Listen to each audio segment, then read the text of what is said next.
guys know what time it is. You tap that subscribe button. Don't forget to hit the like button. Tap that like button. Give us a thumbs up right there. Let's jump into this right now. A-Day game, the biggest piece of the conversation puzzle has been throughout spring. Would a quarterback separate? You got 4 quarterbacks in this room. They're all talented. They're all good. Jalen Milroe brings something. Ty Simpson brings something.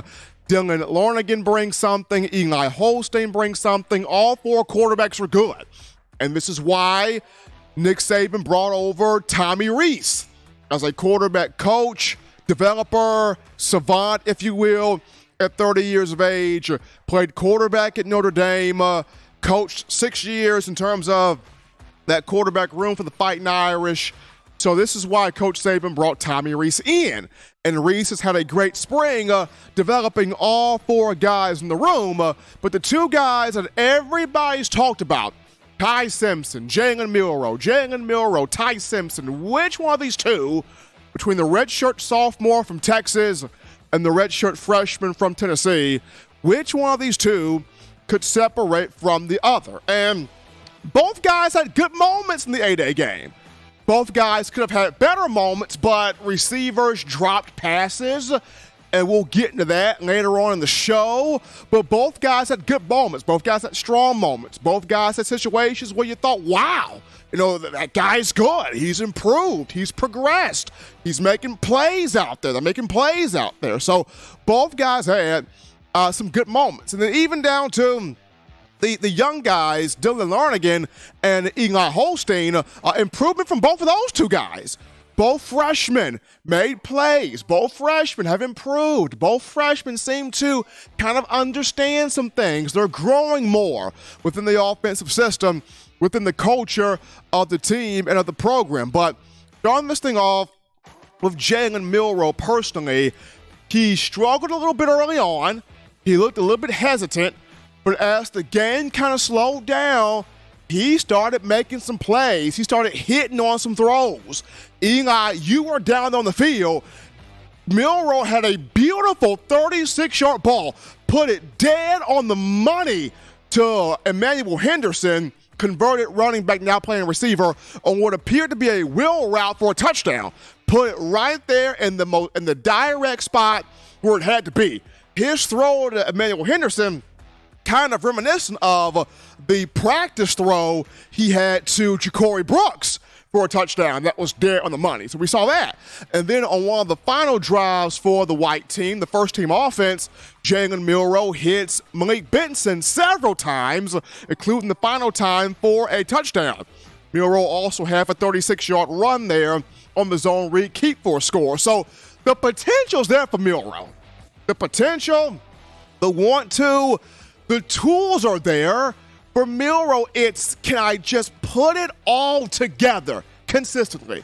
Can I just put everything together? It's like Milroe's got so many ingredients to make this quarterback cake here, but you got to put it all together for the cake to turn out right. That's the thing for Milroe. When you look at Ty Simpson, I thought if you remove the stats, because stats sometimes can be misleading, stats sometimes don't tell all of the story. If you look at just what Ty did on the field, how he performed out there, controlling, running the Crimson offense, and at times the white offense when he got a chance to go in there, Ty arguably, you can arguably say he had the best outing out there. Ty Simpson had about 5 to 6, maybe even 7 beautiful balls that were dead on, that were prime time throws. If you go back and you watch the spring game, he had about 7 throws that you're going, if that would have been caught. Ooh, if that would have been caught. Ooh, if that would have been caught. Touchdown. He had several balls put right on the breadbasket of these wide receivers that you think, if the receiver holds on to the ball, runs the right route, makes the play, touchdown, touchdown, touchdown, could be a touchdown. There was a drive or Ty was just in a groove, hitting guys. So you could arguably say he had the best day if you remove the statistics here from the fray. But not only with his arm, his feet had some sneaky athletic runs there. Had a 45-yard run on a zone read keep. Had a play where he juked the guy out of his shoes, looking like Fran Tarkenton meets Johnny Manziel out there, so to speak. So Ty had some big plays out there. He had some big plays out there. And then of the two freshmen, Eli Holstein hit Ja'Corey Brooks on a big play, but Dylan Lonergan showing, hey, the moment's not too big for me either as a freshman. And people forget, this four-star right here, Lonergan, came out of a high school powerhouse, Brookwood High School in North Georgia. Lonergan played baseball too, former pitcher.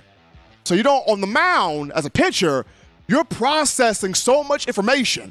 You're processing, which zone do I hit? How do I strike this guy out? Do I go with the fastball, curveball, cutting slider? What pitches do I have to use, right? And what situations do I have to use these pitches in to get the respective batter out? So as a pitcher, you got to have a mean poker face on that mound. You got to have a cannon, a very strong arm. You got to know how to mix speeds, change speeds when your pitches. But most importantly, you got to be able to process the situation of the batter that you're going up against. And so all of those baseball skills, they translate on the football field. And when you watch Lonergan, he had a drive that ended up on a 6-yard touchdown pass to Justice Haynes. Looked very much in sync on that drive.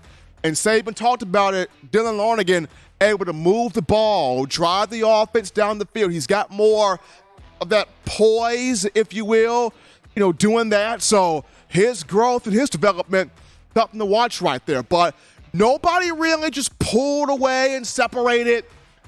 This may go through fall camp. Maybe somebody in fall camp finally separates.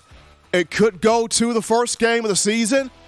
Like I said, I kind of equate this to 2011 Alabama, where it took, game 2 of the season for AJ to just say enough is enough, and McCarron took it from Phillip Sams after his performance against Penn State that year on the road.